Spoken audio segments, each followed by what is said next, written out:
Tom, welcome aboard. It's a pleasure to talk to you today. I appreciate you joining our show. I wanted to do something very weird. Usually we have this question at the end, but I think today it's appropriate to ask it at the beginning. All right. If you had to go back to 20-year-old Tom, what would you advise him? Wow. What would I advise him? I would advise him to keep as 20-year-old Tom, I was right just about breaking through into my career. I would advise him to not be selfish and kind of turn, while it's important to concentrate on a career, it's also important to kind of turn your eyes outward to what's going on in the world around you. I think at the time I was very much focused on me, and that's very common for that age. But you can't start too early kind of caring about the world around you and your community and whatnot. So I think I would probably advise him to be more like that, I guess. Well, to bring us back 20 years back and to your personal challenge, what opened your eyes to kind of think beyond yourself? I did a volunteer gig reading for the blind. I'm from Philadelphia. And at the time, Philadelphia had something called the Radio Information Center for the Blind. This was basically a low power AM station, carrier current, it was called. You had to subscribe to it. The quality wasn't great, but if you were blind and you had you passed a certain application process, you got the Radio Information Center for the Blind. And it was people basically reading newspapers, reading magazines, reading anything that was printed that would be even peripherally interesting to blind people. So I had some time on my hands and I said, I need to do something other than just, working and doing school. So I signed up to do this once or twice a week. And I really thought it was great. They were so happy to have me there as a volunteer, first of all. And it turned out that, I listened to the product and I found it barely listenable, but the audience was huge. And it was really like a service, like people actually appreciated having things read to them. So that was kind of the beginning of the idea that, doing stuff for other people, we should all be doing something for other people that we're not getting paid for. That's kind of where it started. Did you feel that your experiences volunteering, did that change you in any way? Yeah, I would say so. The main volunteer experience I've had was being on my local rescue squad as an EMT in Fanwood here in New Jersey for 20. I was actually practicing for 22 years. The last 3 years, I've been a life member. I don't actually go on calls anymore because of my back, my knee, my hip. Don't. Let's not even start. But it certainly shows you that people need each other. You can't just, for everything that exists in the world, and every time you need help, you just can't reach into your pocket and peel off dollar bills and pay people. We need each other. We need a network of support. We need neighbors. We need people who care about us, even, just kind of on the surface. We need to keep kind of our eyes and ears open for our mostly our very young people and our very old people. So volunteering really drives that home. And, as a secondary thing, it makes you feel like, you're like a half decent human being. You're not just out there making the dough. You're actually helping other people. And I think that's, it doesn't get any better than that, really. When you think back over 22 years as an EMT volunteer, what's the strongest memory that you can recall? Well, I guess I have two strong memories, and one is a good one and one is a bad one. The good one was I was involved in a number of calls where we actually saved somebody who had no heartbeat, and through CPR and AED and then some drug therapy with a team of people, watched that person suddenly breathe again. And then over the next few years, saw her come and go as part of the community.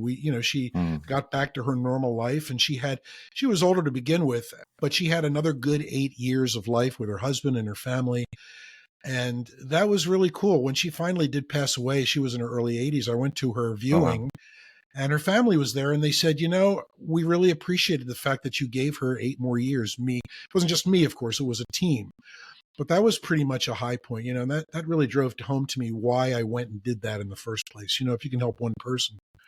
Great. And then the lowest point was probably one of the worst calls I was on, which was a poor woman who she was caught in a thunderstorm in our town, and she pulled her car over in the middle of the storm, and a hot electrical wire came down on top of her car. And she knew it was hot because she could see it sparking. Mm. So she saw it out the driver's side window of her car, and she decided, I'm not going out there. I need to get out of the car, but I'm going to go out on the passenger side. And what she didn't know was that the wire was partially draped in the gutter on the passenger side of the car. She stepped on it, we surmised Oh, later, Lord. and was electrocuted instantly. And I went on that call with my team and with some firefighters and a police officer. And this was a woman in her 20s, maybe. Turned out later, we found out she was just driving home from work. Oh. The flesh on her leg from like her hip down had been totally burned off. And, I think that it probably was instantaneous, but it was really just a kind of a shocking scene. And I'd never seen anything like that. I'd seen people who had died before, but that was so graphic and traumatic. I felt very bad for her family and just for the whole circumstance. First of all, I'll say both to you and your son. You mentioned before that he's in service as a police officer. Thank you both for the service and all the support that you've given the community over the years. This is not an easy job, and I would say more so as a volunteer. You can be in danger. I mean, Yeah. if you didn't notice that live wire in the puddle of water and you stepped in it, you could be at risk. Yeah, well, part of our training and any first responder, the training is always your safety is for, scene safety. And, our priority at a call is me, my partner, my patient. Hmm. Because if we're no good and if we're hurt or, dead, God forbid, we're not helping anybody. But yeah, it's the whole volunteer thing is, I've had many people ask, what does it take to do that? Hmm. And I always tell them, look, this is not the same as like helping the old folks at the assisted living home, do art crafts and stuff. You have to actually go take a course. You have to be Right. certified, and then you have to actually go on calls when, and they never happen at a good time. They always happen in the middle of the night or when you're getting ready to sit down to dinner. And yeah, there's a certain risk involved. In our town, police officers always accompanied us and they always went into the house first to make sure we were safe. Hmm. But I've also responded in towns in the city just next to us here where there is rarely a police officer on the call. And so you do kind of, it can be a little bit of a crapshoot. I'm fortunate in that I've never had, knock on wood, any kind of a jackpot waiting for me. But, I guess the question is, why do we do it? I enjoyed the excitement and kind of the unknown and, I guess to a certain amount, the risk. And, there's nothing cool than riding around in an ambulance with the siren on and watching people get out of your way. I can't remember the exact quote, but it says that, really communities are measured by, I think it was something like the humanity of its members. And you're really showcasing that. So I appreciate it. I appreciate that. You wrote a book. I want to first of all, let's what's the book called? Let's start with that. I just happen to have a copy here. It's called Wreck and Return. This is a novel. It's fiction, but it's based on fact. Very briefly, it's about a guy who works at a TV station in New York, but in his volunteer life, he's an EMT in his New Jersey town. He does the two together for 8 years. And the whole process is kind of complicated by his alcohol use, which turns out to be a very, very bad thing. And a number of parallels about this story are taken from my life. I did both of those jobs. I did have an alcohol issue, and I've been sober for a long time now. But part of it was to basically write a kind of cautionary tale. And the bad thing that happened to my character in here did not happen to me, but it certainly could have. Crashing an ambulance while you're drunk on a call, that's not good. It's my feeling that people drive drunk all the time, and I'm sure there are responders out there who shouldn't be responding after they had alcohol like I did in real life. And as I said, bad things never really happened to me to that extent in my real life, but I had the freedom to write something really horrible in this piece of fiction here. So sorry I went on there a little bit, but that's kind of what we're about. I appreciate that. There's a few topics I wanted to touch on. Sure. One, you're a prolific author. This is far from your first book. So I wanted to mention that. The thing that struck me as incredibly curious is, why did you go down the fiction route? And you have such an incredible story. Why did you decide to fictionalize it? That's a great question, because I actually started writing this as a memoir, as a Mm, nonfiction memoir, because after 20 plus years, I had have a million stories about, people who were helped, people who couldn't be helped, people mm, who, all kinds of the whole cross section. And when I got into about 50 pages of it, I realized that I'm talking about actual, even though I changed names and streets, I didn't use any real names or street addresses, obviously. This is a small town that I live in. mm, And, small town, it's very possible that some of the people here are, number one, still with us. Number two, might recognize family members, even if I kind of dress the calls up a little bit. I didn't want there to be any question that somebody would recognize themselves or a family member in these calls, because when you go on a call, you're basically with somebody at their absolute worst moment, and we take a privacy, pledge not to talk about the call outside the ambulance, et cetera, et cetera. So I decided, let's make this fiction. So I not only changed everything, but I made the calls. Every call in here is based on something that actually happened, mm. but I made them a little more generic and I broadened them out a little bit. So it would be very difficult for anybody to recognize themselves in here. Privacy, patient privacy is such a high priority in any kind of medical endeavor. I just didn't want to come anywhere close to violating that. So I went fiction. There is a certain sacrifice there, but the story is still a story about people and a human being and human frailty and vulnerability, and I think that still comes through. Appreciate that. Um, I, I wanted to go back to the book's name. It starts with wrecked. And you said that, you went through your own journey towards sobriety, and this is based on your own experience. I want to take you back to the moment where you hit your rock bottom and started that journey. Would you humbly be so kind to share that story with us? Sure. The good news is that I never got to the point where I wrapped my car around a utility pole. I never got fired. I never got arrested, which is kind of a miracle if you think about how many times I drove behind the wheel when I shouldn't have. And I don't have one of those dramatic stories of, almost, cracking my skull or hurting somebody. But I think the moment came one night. I was sitting, I did all my best drinking at home, first of all, in my den in front of the TV. And, at that time, my sons were a lot younger. I quit drinking 23 years ago. So we're talking 24 or 5 years ago, and they're both grown men now. But, they were on the couch watching TV. I was watching TV. And I was at a point where I was falling asleep in my chair after having two or three or more drinks. Mm, And there was one night when my son started saying, "Dad, Dad." And he said, "Dad." And I went, "What?" He said, "What did you mean by what you just said?" And I had no idea what he was talking about. I had mm, said something. I either dreamed it or I fantasized it or I was responding to the TV. I had no idea what he was talking about. And that's called a blackout in mm, the alcohol world. And I had another instance where my wife basically told me the next day that, I had, said and done a couple of things, nothing bad, but I just had absolutely no memory of it. And I instantly was taken back to the years when my dad, rest his soul, and my dad was not an alcoholic that I believe. I don't believe he was, but he did enjoy his alcohol at the end of his day, and he would fall asleep in his chair. mm, So I saw this image of me falling asleep in my chair, that this would be a lasting image that my sons would have. And couple that with having blackouts, to me, that was enough of a red flag where I needed to deal with it. And at the same time, at that time, I was seeing a therapist for a work issue I was having. My boss and I weren't getting along, and I thought, I was at least half the problem. And, those pesky therapists, they swoop right in on your sub. They ask you right away, "Do you drink alcohol? mm, How much do you drink?" And of course, my knee jerk reaction was the same as everybody else's. "Oh, I only have one or two drinks every night."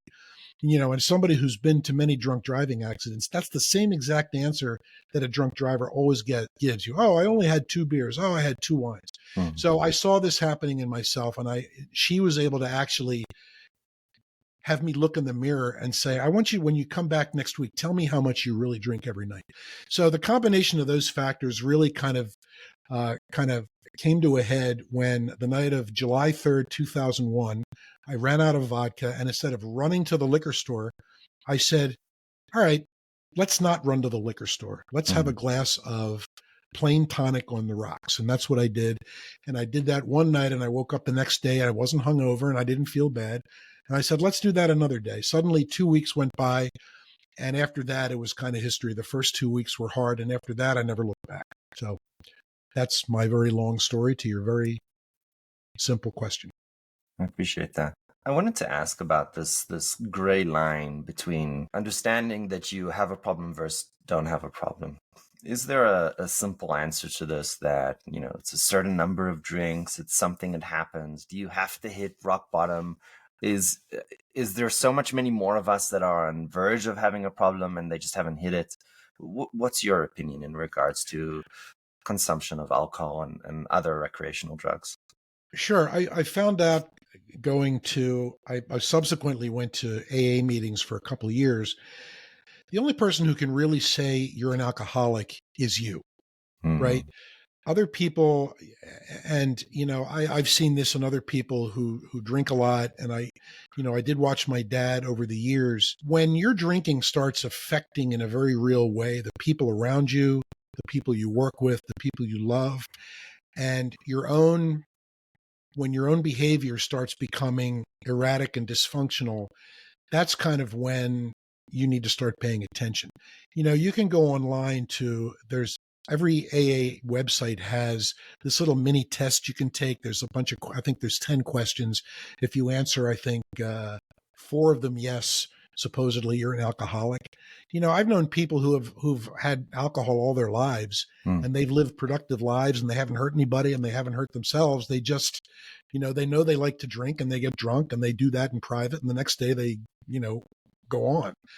But I think that kind of the litmus test is when it starts affecting other people in a negative way, in some cases in a very negative way. Hitting rock bottom is not necessary. In fact, hopefully you're not hitting rock bottom, because that can mean somebody dies. And we certainly don't want that. I kind of love and hate that definition for 2 reasons.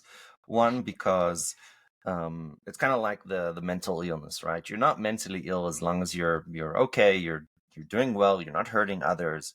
So from a perspective, it makes sense. What I don't like about that definition is you could be almost there. You could be like on that edge That's of true. doing something bad, and it doesn't give you a really a clear way to stay away, and you could be just a second away, and it could happen any day, right? You mentioned it, you fictionalized it as part of your book, this idea of having a car accident while under the influence. What's the right amount of alcohol that you can drink while driving? 0. Absolutely. And that is, I feel like that is not common practice nowadays in the United No, States. I don't know how. definitely not. And I probably shouldn't say United States. This is probably, I would imagine internationally, I've heard through my travel, Germany and France, that even that the number 0 is not accepted to, oh yeah, you can have a glass of wine, right? No problem whatsoever. What would you, well, you have kids. What do you tell your kids about drinking and driving? You're talking about the kind of the teenage years, right? Where they're getting their shit together, not as adults. Yeah. So my younger son, he drank a lot in his college years, especially. In fact, we found a bunch of empty plastic alcohol bottles under his bed one day, and I don't know how long they were there, but it was obviously that he was drinking a lot. And all he can say is, after they reach a certain age, they are adults, they become independent. A lot of times lecturing is the absolute worst thing, because people turn that off. I don't respond to being lectured and nagged either. All you can do is say, look, I trust you and I know that you know right from wrong, but I hope you know that this is not a good path, and that this could end up in trouble for you. Honestly, it was never a huge issue while they were living at home, and even when they were at college, I never got the feeling that there was kind of like a red line about to be approached. Appreciate that. I'll be honest, my kids are pretty young, so all things as it comes to all the things that make a dad lose sleep overnight. I have two sons and a daughter. So that was quite a selfish question. Well, the best example every kid has is their parents. Right. Even if their parents are fighting and divorce, your kids learn everything from you guys. So to me, I thought the best gift I gave to my sons was to stop drinking. I stopped smoking many years before. I'm an addictive guy. I can't just I could never just have a glass of wine. I'd have to have the whole bottle. I could never have like 5 cigarettes. I had to have the whole pack right away. And same with food. I just recently lost a bunch of weight because I always eat. I did all those things for the same emotional reasons, not because I needed them. So the best example you can set as a parent is to just, uh, you know, try not to destroy yourself before your time. I want to do a sharp change of topic. Okay. Would you have gone into media? Would you have worked in media and CBS for so many years in retrospect? I think that for a long time, and even before I moved to New Jersey, I had thought about a career as a nurse. But the broadcasting business really I always loved writing, and writing became kind of an obsession with me late in high school. And after a career day at which a local anchorman came to our school, I said, "Hey, if I get into broadcasting, I can write a lot. I can write every day. I can write real stories."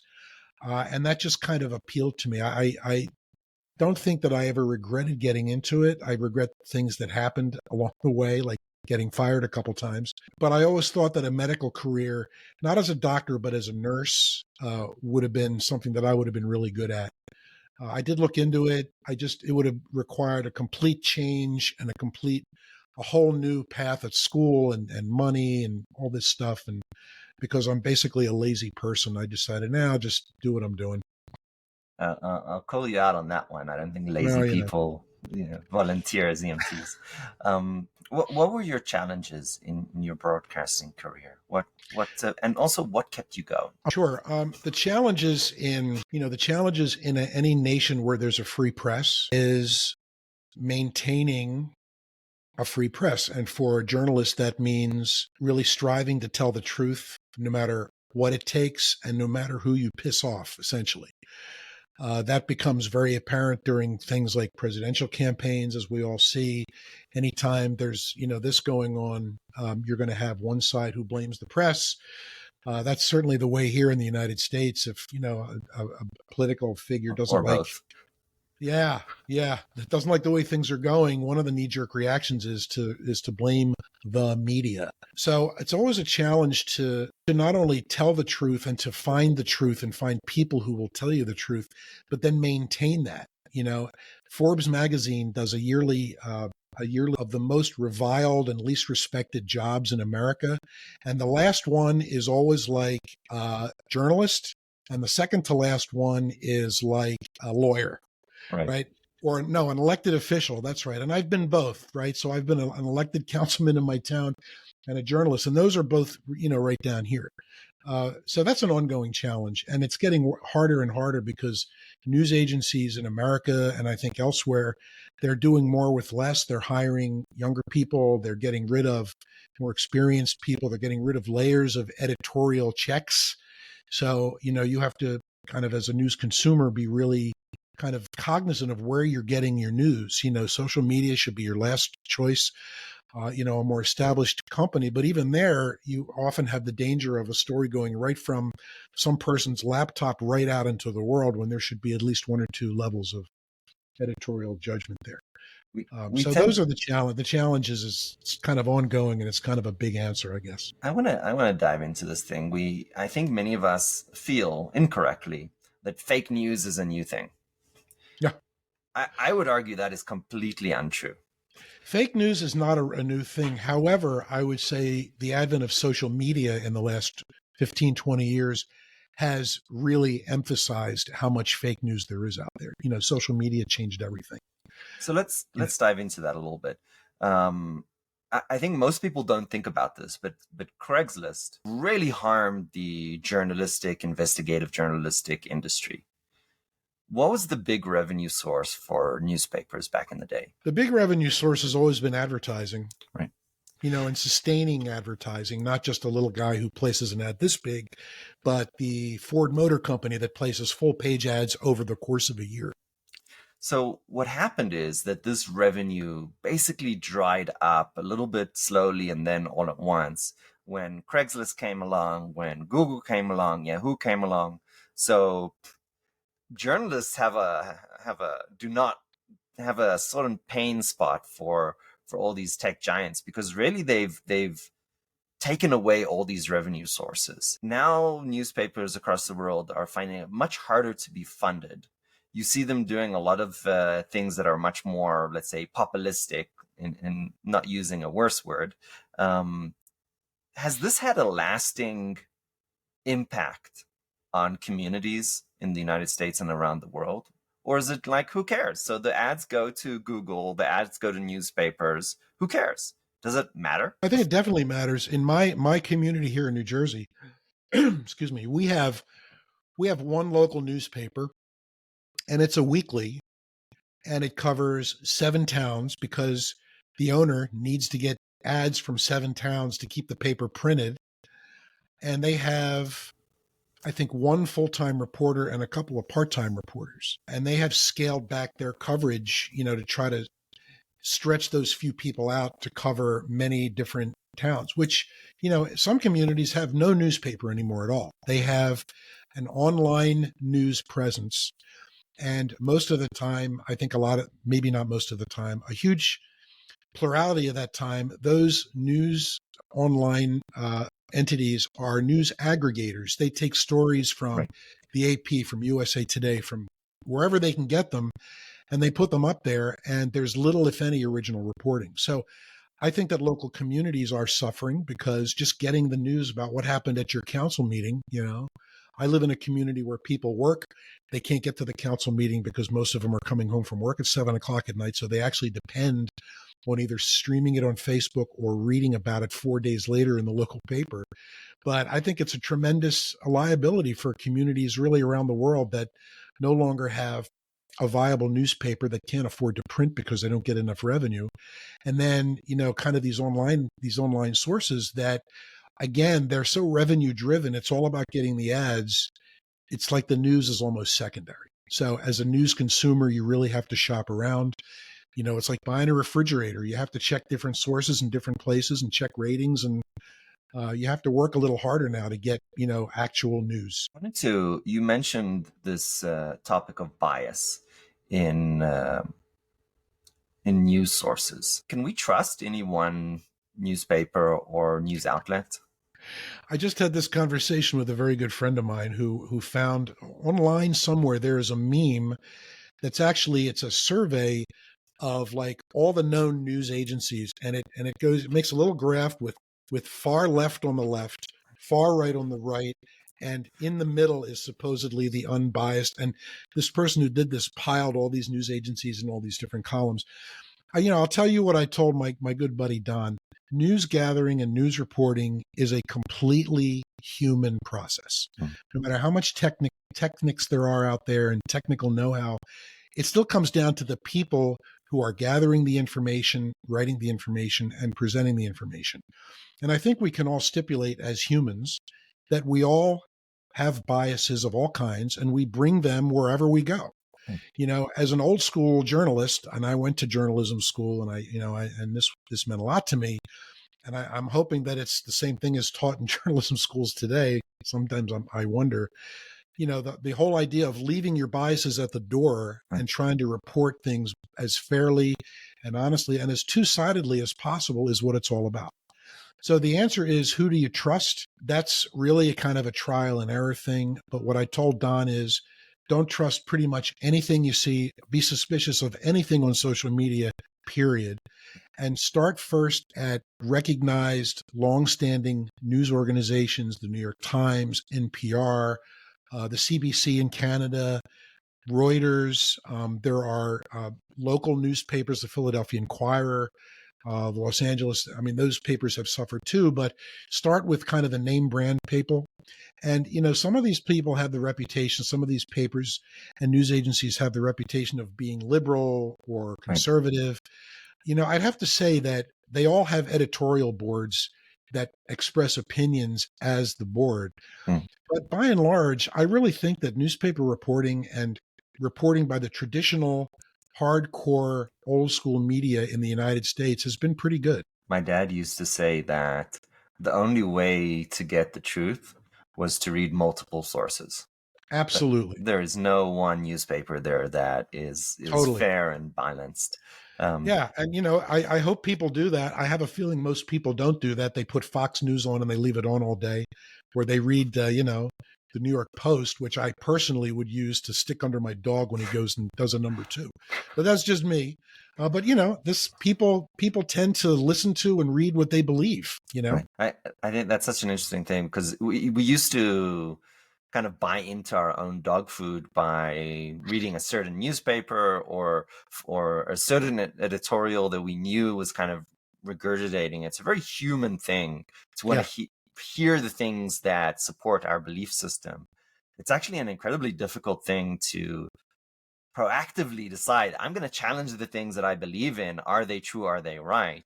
And totally true. I would argue it can even be dangerous, right? Mhm. Um, it's an uncomfortable life to challenge your own beliefs even on a weekly basis. Absolutely. I want to stick on this point for a moment.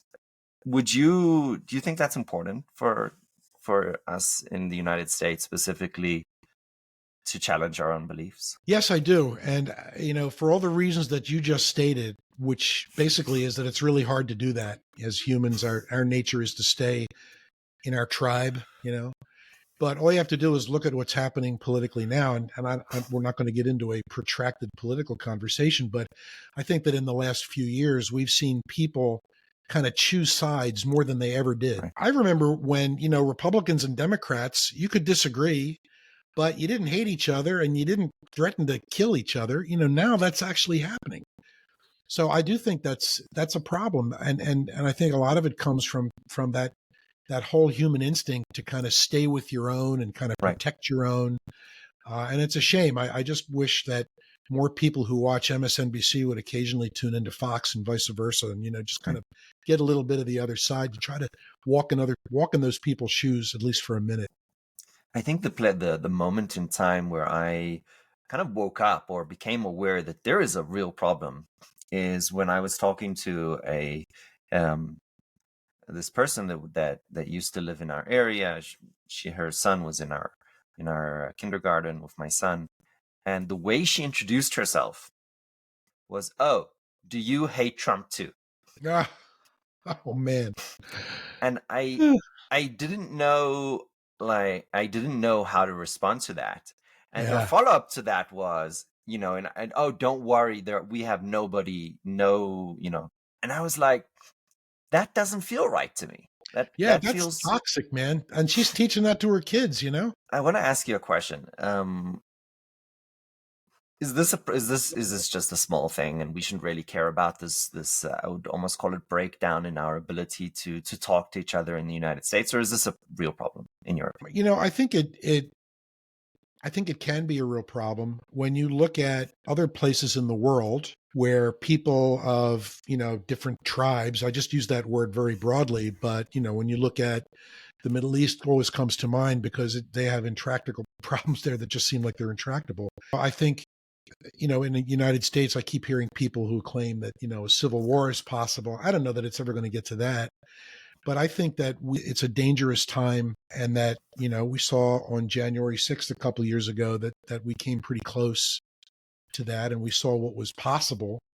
And in a country where so many people carry guns, it makes me concerned about what the next thing is going to be. So yeah, I think it's definitely something we need to worry about and we need to work on as a society, I think. I can't remember the organization's name, but they had this incredibly interesting, I think it was something, maybe Vote America or something America, but they had this incredibly interesting process, which I actually joined once, where they try to bring equal amounts of right wing and left wing people onto this, like almost Zoom. It's a Hmm. dedicated platform. And then it goes through about 10 questions where they are intentionally pivoting people against each other from who they select in the people. But the Hmm. questions that they ask are not diversive. And what they show, and I thought this was incredibly interesting, that on almost every diverse issue that Americans are notoriously known for fighting about, there's actually much more that Americans agree upon Hmm. than they don't. And I thought that was so interesting that we I have totally believe that. it shocked me, honestly. I mean, there's psychology biases at work here as well, but it surprised me that we actually agree on much more than we disagree upon it. And we even we talked about abortion, pro-life, pro all the things, all of the most difficult topics, and yet somehow a group of people were selected to have opposing spectrums came to agreement Mhm. at the end, and it kind of makes you wonder, um, if there's a little bit here where both sides are really working to take issues that are ethical issues, Mhm. and there's no necessarily real right answer for an ethical issue, right? If we go back to the more classical examples, you got to pull a lever and you either kill your mother or you kill five people. Like, what's the right answer, right? um, so I feel like a lot of the political items are really ethical issues that the Mm. American people are kind of struggling through, but there isn't necessarily a 100% right answer. There's a million Yeah. shades of gray. And yet that's kind of the focus of our politics.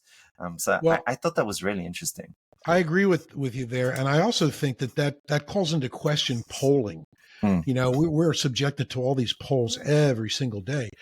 I personally believe, and I'm not a big supporter of my former governor, Chris Christie, but every once in a while he came out with a little gem. mm, And one of the gems of his that I agree with is that people lie in polls. I think right, people give an opinion that they think is expected of them. You're not there when the polling person asks him or her right, the question. Who are you? Who is this answer aimed at? right, And as you said, there are so many questions that don't have a clear right or wrong answer. Polling forces people to come down on one side or another. And I think that, we're going to find that out in the voting booth, which is the only poll that really counts in the US, as far as I'm concerned. But how many people, really believe what what right, back in 2016, the media were all ready to call Hillary Clinton our next president because all the polls said that she was way ahead. right, And look, it turned out to be bullshit. It turned out that Donald Trump actually won. And why was that? Because, I think a lot of people lied, but I think also the media didn't completely do its job that time and just kind of report. But yeah, I think that you're totally right. I think that we have more in common than we will even admit to the right. people on the other side. There's a lot of scientific research in the domain of social psychology that shows you can completely change how people will answer an item of a specific topic based on how you ask the question. Mm, which totally. and I believe it. and when you write up the news article 67% whatever, you don't show how they ask the question, you show Correct. whatever is the version of the title that was made up in order to articulate the news, which again could include some kind of bias of the Yeah. outlet or whatever. And you don't see um the demeanor of the person asking the right, question. Is that person being snarky? right, Is that person throwing out body language in which right, he or she is expecting you to answer a certain way? right. Yeah, but no, you're totally, Or, totally or right there's on. 10 minutes of a preamble, and then the interviewer says, well, we only have two options, yes or no, or Yeah, one to right. five. Or it's like, well, this is a complicated issue. Well, we have to have an answer. I don't know Yeah. if our audience has been through that process. But Yep. there is as in all things, there's a level of complexity in the Yeah, psychology that totally. goes in there. Wonderful. Tom, what a wonderful discussion. I really appreciate you coming on today. I think we touched on a lot of really interesting questions and topics. I want to ask you one last piece of advice. A lot of our audience are, young people starting off their career, navigating what I think today is kind of incredibly complicated times where we kind of walk through this, right? It's not trivial what is the right answer. What would you advise our young listeners today in regards to a longer term vision of their life and making good decisions? I think the first thing you need to do, and this is not easy for a lot of people, but the first thing to do is to love yourself, is to have confidence in yourself, is to realize that you are human, that you're not perfect, you're never going to be perfect, but that you can do your best within that very broad framework. And the second thing is to learn to walk in other people's shoes. I'd have to say that, when I was in eighth grade and I went to an all white school, and this was in the mid 60s when Philadelphia had the desegregated schools, I remember the first day a busload of black kids from some other neighborhood showed up, got off the bus, and I actually felt bad because I imagined what it must be like to be one of those kids suddenly showing up in this brand new school. They don't know anybody. They stand out, of course. I think in so many different landmarks along life and along a career path, if you can feel what it feels like to be somebody else, somebody who you're competing against or somebody who you're going to work with, the amount of understanding you get from that, it just fills volumes.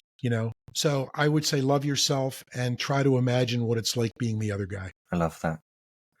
Tom, thank you so much for joining today. I appreciate you. My pleasure. Thanks for having me.